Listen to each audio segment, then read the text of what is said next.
Porque você sabe das suas dificuldades. Todo mundo sabe. Só que na hora de apontar para o outro e falar que a vida do outro é fácil, a gente faz isso com uma facilidade absurda. E eu não estou falando isso, eu. Cara, o Buda falava isso. Você leu o Dhammapada Budista, que é um livro que, segundo os registros históricos, foi escrito pelos discípulos de Buda mesmo, diretos, assim. Então são as palavras de Buda. Tá lá, a hipocrisia do ser humano. A história do Abel e Caim também, né? E na Bíblia você tem o Abel e Caim, você tem também, para mim, uma passagem na espiritualidade cristã, vamos chamar assim, que eu acho ela perfeita, que é: você não enxerga um galho dentro do seu olho, mas você aponta um cisco no olho do teu irmão.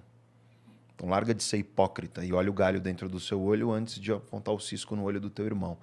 E aí, essa questão dos julgamentos e da internet, de todos esses problemas que a gente viu, eu vou falando e eu mudo de tema, desculpa. Não, mas eu fui coisa assim de professor. mesmo, Tá no nome até do podcast.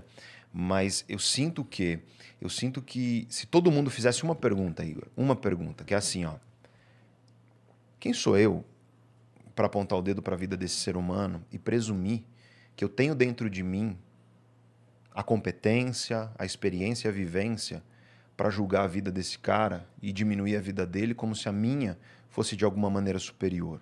Se as pessoas fizessem essa pergunta, cara, a gente teria um outro universo, um outro mundo. E quando as pessoas fazem essa pergunta, mesmo, você ganha uma maturidade emocional absurda.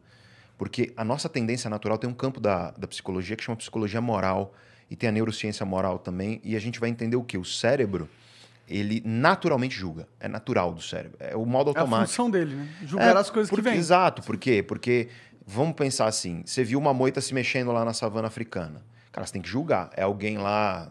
É um leão. É um leão, pode ser alguém... Jogando um barro. Pode ser alguém em coito. Pode falar ser assim, também. Né? Então, assim, você está julgando, você está fazendo pré-julgamentos baseado em poucas informações que você tem. Então, o cérebro ele tem essa característica de rapidamente executar julgamentos que são biologicamente vantajosos para a gente tentar sobreviver. Só que eu acho que, tal como você não pode comer igual um glutão ao ponto de destruir a sua saúde, e você tem que ter um pouco de parcimônia para entender que certos desejos são perigosos, e a gente tem isso, porque o cérebro humano permite, porque o seu cachorro não faz isso. Dá uma picanha pro seu cachorro, ele não vai falar: não, hoje acho que eu vou comer uma linhaça com Activia. Imagina. Porque eu tô com o intestino preso. Preciso cagar melhor. Não, o seu cachorro vai comer a picanha até empanturrar, e se der mais uma, ele vai comer até quase morrer, porque o cérebro dele não tem essa capacidade. O nosso tem. Só que é lutar contra uma natureza que a gente tem, que é uma natureza que julga.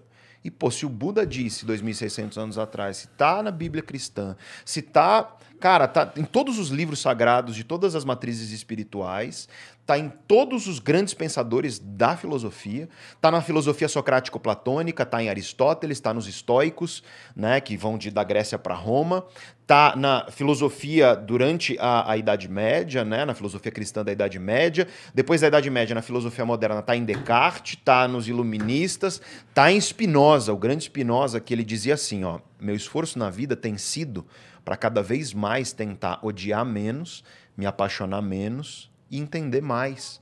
E é um pouco isso, cara. Eu acho que eu não posso virar...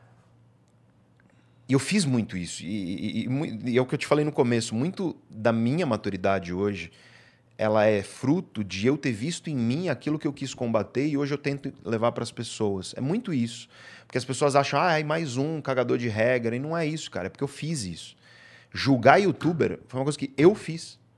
Eu fiz quando eu era professor.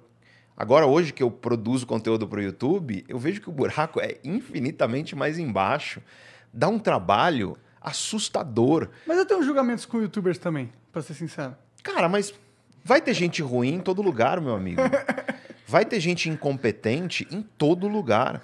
E não importa se você está falando de médicos, se você está falando de youtubers, se você está falando... Cara, eu acho que a incompetência e a canalice são algumas das coisas mais democráticas que existem, cara. Tem em todo lugar. Burrice também. Opa! Burrice que mais tem. O Descartes falava isso. O Descartes falava isso de um jeito muito filosófico no começo de um livro chamado O Método, Discurso do Método. Mas eu vou traduzir o que ele diz. Ele diz o seguinte. Eu estou usando as minhas palavras, tá? Não foi o Descartes que falou, mas é a minha tradução do que ele falou. Cara, a idiotice é a coisa mais democrática que existe, porque todo mundo acha que não é idiota. Né? Então, no fim das contas, existe idiotice em todo lugar. Já aconteceu? Você chega num lugar e fala assim, nossa, mas não tem nenhum idiota aqui.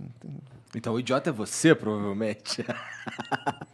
Não, eu tô falando idiota, eu não quero ser ofensivo aqui de maneira alguma, é uma brincadeira, claro. Mas o que ele diz, na verdade, agora trazendo a filosofia mesmo, ele fala, o bom senso é a virtude mais bem distribuída que tem, porque todo mundo acha que tem o suficiente. E é um pouco isso, né? Eu acho que a gente estando aqui, as pessoas aí vendo a gente, cara, se você 1% menos de julgamento amanhã e esse 1% da tua energia você coloca em se tornar uma pessoa melhor, cara, a tua vida vai mudar daqui a um ano que você não tem noção. Vai ser exponencial. Só que como nós temos uma tendência natural, se você larga o modo automático, teu cérebro vai fazer isso. Ele vai ficar criando julgamentos emocionais. E os julgamentos humanos são muito emocionais e muito inconscientes. Isso é muito interessante. Tem estudos que mostram isso de maneira clara. Assim, se apresenta um problema para a pessoa, antes mesmo dela pensar, ela já julgou. Né? Então aí você fala, pô, mas como não deu tempo da pessoa criar um raciocínio sobre aquilo? Como é que ela pode estar julgando isso? E é o que eu tento fazer, cara. É uma lição de Spinoza mesmo. Julgar menos, entender mais. E... Você conhece alguma coisa sobre estoicismo? Opa, estoicismo eu acho que ganhou popularidade, né, nos dias de hoje. Porque é uma... Vamos falar da origem dela, tá? A escola estoica de filosofia, ela se inicia na Grécia Antiga, pouco tempo depois de Aristóteles, e ela se desenvolve para Roma, tá? Antes do cristianismo se tornar a matriz de pensamento dominante na Roma. Né? Tinha um imperador romano, Pica, né, que era estoico. Marco Aurélio. Marco Aurélio. Tem um livro dele também. Marco Aurélio é considerado um dos maiores estoicos. Ele é considerado o grande, o melhor imperador, alguma coisa assim, né? Mas você teve outros estoicos na Grécia. Teve Epicteto. Epicteto era um escravo que foi liberto, né? Era um escravo liberto que tentou disseminar um pouco da sabedoria que ele, como escravo, depois de se libertar, conquistou através do uso do pensamento racional. E a filosofia estoica, ela parte de alguns princípios que eu acho que são muito importantes. O primeira página de um livro de um estoico, que é: a primeira coisa que você tem que fazer na tua vida, se você quer viver bem, é você tem que ter claro, muito claro, tudo que está no teu controle e tudo que não está.